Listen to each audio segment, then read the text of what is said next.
অন্তর্বর্তীকালীন সরকারের সংস্কৃতি মন্ত্রণালয়ের উপদেষ্টার দায়িত্ব পালন করছেন নির্মাতা মোস্তফা সরোয়ার ফারুকী। তার স্ত্রী নুসরাত ইমরোজ তিশাও বিনোদন জগতের জনপ্রিয় মুখ।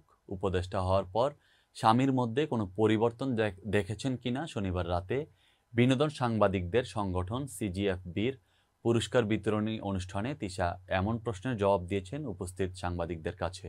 সেখানে প্রধান অতিথিও ছিলেন মোস্তফা সরোয়ার ফারুকী।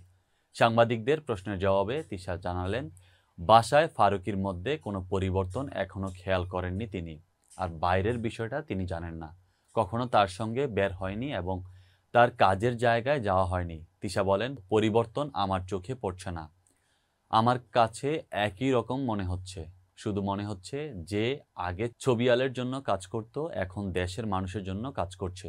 এটা আমার কাছে খুব ভালো লাগার অনুভূতি। আমার কাছে মনে হয় সে দেশের জন্য ভালো কিছু করার চেষ্টা করছে। ফারুকী বাইরে উপদেষ্টা হলেও সংসারের উপদেষ্টা তিশা। তিনি মজার ছলে বলেন, বাসার বউ উপদেষ্টা হলে তো সংসার সুখে থাকে। কাজ থেকে শুরু করে রাজনীতি বা বাজারের হিসাব করা সবকিছু নিয়ে আলোচনা হয় দুজনের মধ্যে।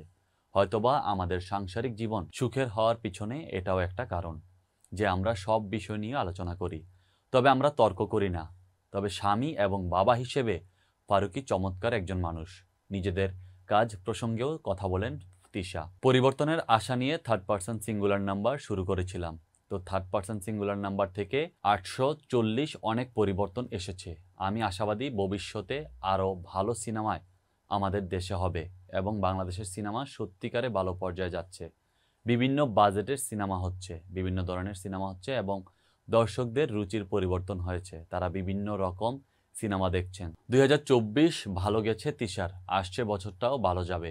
সম্প্রতি রাজনৈতিক স্যাটার নিয়ে নির্মিত সিনেমা 840 ওরফে ডেমোক্রেসি প্রাইভেট লিমিটেড নিয়ে হাজির হয়েছেন নির্মাতা ফারুকী।